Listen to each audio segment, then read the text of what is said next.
techniques now. In this level 1 set of videos, I'm not going to go into the excruciating detail I normally do. I'm just going to overview these techniques, and then if anybody has questions, we can start, I'll start filming more and more videos pertaining to those questions to flesh everything out. So the basic technique, literally the basic technique in the whole of the Ma family system was the circle block. And it's literally everything. Literally every single move is built out of that block. It's just two different ways to draw circles, very, very simple.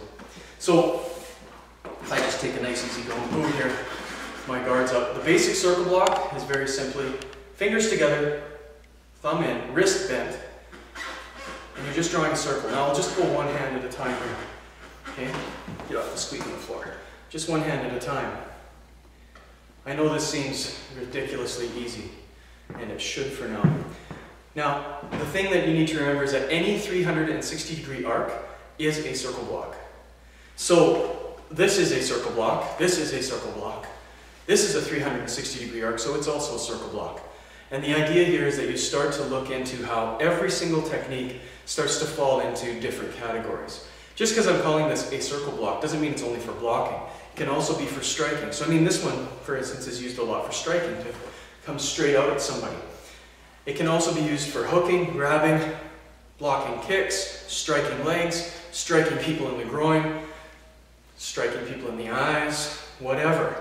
So any particular direction doesn't make any difference.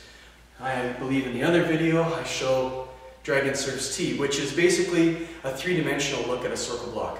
There's different arcs. There's one here, and then there's the arc up here. By doing them together, you start to form a sphere in the air. And it actually tells you a lot about how the whole style is built. It's the thing that you have to investigate. Okay. So, circle block, very, very simple. Power block, as my teacher called it. Power block is like karate, and it's defined as anything that is a half circle. So if a circle block is sort of the rock through a fan idea, it's very hard to throw a rock through a spinning fan. If I'm doing this, you have to time both of the blades of the fan. The power block is more of a, there's the attack, boom, I run my half circle and I drive into it.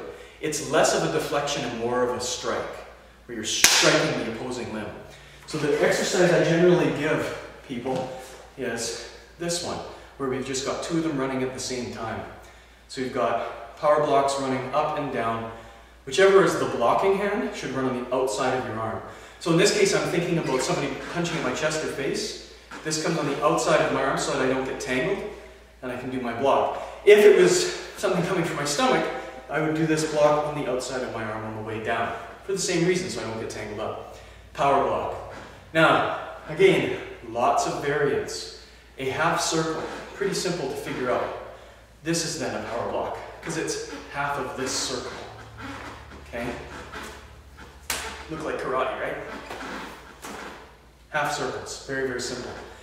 Generally used as a either simultaneous attack or very powerful interception. Again, you're trying to cause damage. The circle block, generally, when you contact somebody in a self-defense type situation, you're not trying to really damage their arm with it most of the time. You're trying to create a bridge, connect to them, and then do something bad to them, okay? Just a different idea. Back to Gombu here. Fishtail block. Fishtail block is like a fish swimming through water. So, let me just move forward so you can see my hand. When a fish moves through water, it pushes with its tail. So can you see that basically if I had something here as a resistance, I'm pushing my wrist out by pulling my fingers in. Pushing my wrist out by pulling my fingers in. Okay, if you've ever seen Karate Kid, this is paint the fence. Yeah, Karate Kid reference. Nice, okay? Very, very fast block.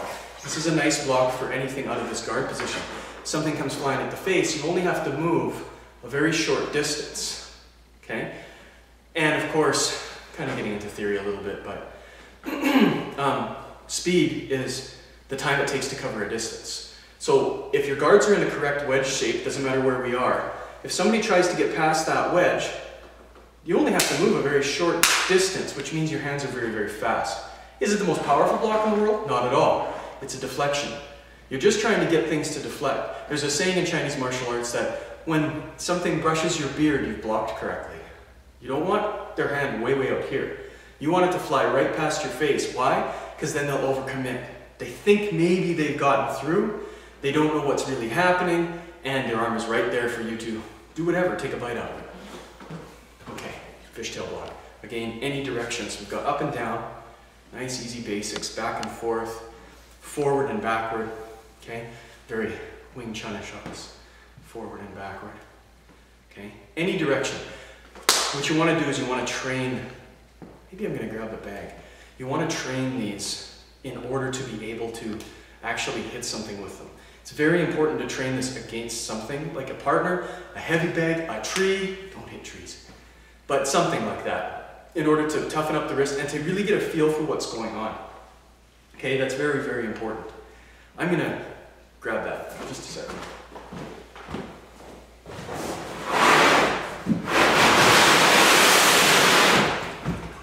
All right, so pretty simple. If I'm doing a fishtail block just for training, whatever my surface is, just hit, and I'm hitting right on this part. You'll know if you make a mistake, because it'll hurt a lot. You don't want to make a real big mistake at first, so go slow, or you break your own wrist, right? Sprain it bad, break it. You can see that they work as hits. And of course, this is where our cup fist comes from a lot of, right? It's basically the fishtail block already set up for you. We'll get there in a minute. I think that covers that well enough, fishtail. Next thing we're going to talk about, basic techniques, bell block. So the bell block, we'll do this from a horse. The bell block looks like this, and you twist your body. It's not my arm moving. I create the bell shape here, and I'm going to turn my wrist in just a little bit, okay? You don't want to be too far, but a little turn. I'll tell you why in a second. And then you turn your body. This is generally a block used for something going for your lower torso. Kicks, try and kick in the stomach, that sort of thing, perhaps the groin. I'll drop out of the way and turn. Your blocking surface is the outside of the forearm here, okay? And the reason we've got this turn is because every attack, no matter who's throwing it, has a little bit of a drop at the bottom, okay? Kicks all do it on their way back, punches all do it on their way back. There's that little tiny drop. And what we're hoping for here is that something comes at our torso, we knock it aside while we dodge with our torso, very drunken boxing of us, and if we don't hit it too hard, remember brushing the beard, it'll fall and we'll catch it on top of our wrist. My first Kung Fu teacher made me practice these with a clasp on them each time. And that was exactly what you were training, is every time a bell block would go, you would be trained to go after what it's caught, whatever got stuck on your wrist. Of course, then you've got kind of whatever. Very, very important. Now, it's not super level 1 of us, but I want to teach it anyway, so I will. There's something called the bell fist as well.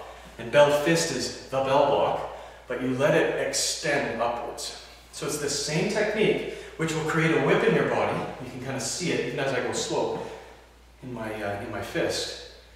And then I just let that whip, instead of stopping it, just let it come straight up. It's used a lot for punching guys in the groin or punching them underneath the chin. Okay, very nice if a punch is coming at you, you can just block it, slide out of the way, and then come up underneath their chin with it. Okay? And it's just a bell block. It's just a bell block, very nice. Again, every block is a strike. Every strike is a block. I think that covers that. Okay, more basics. Black Tiger steals the heart, fist. Black Tiger punch. The basic technique, the basic punching technique. Everybody has seen this one. I covered this in detail in one of my other videos already, so I'm not going to do it here. Okay?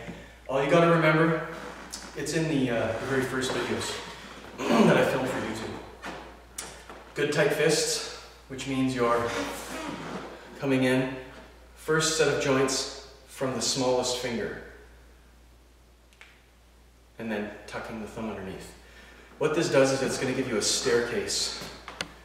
You see the staircase? If I do it this way, my fingers, they end up quite level.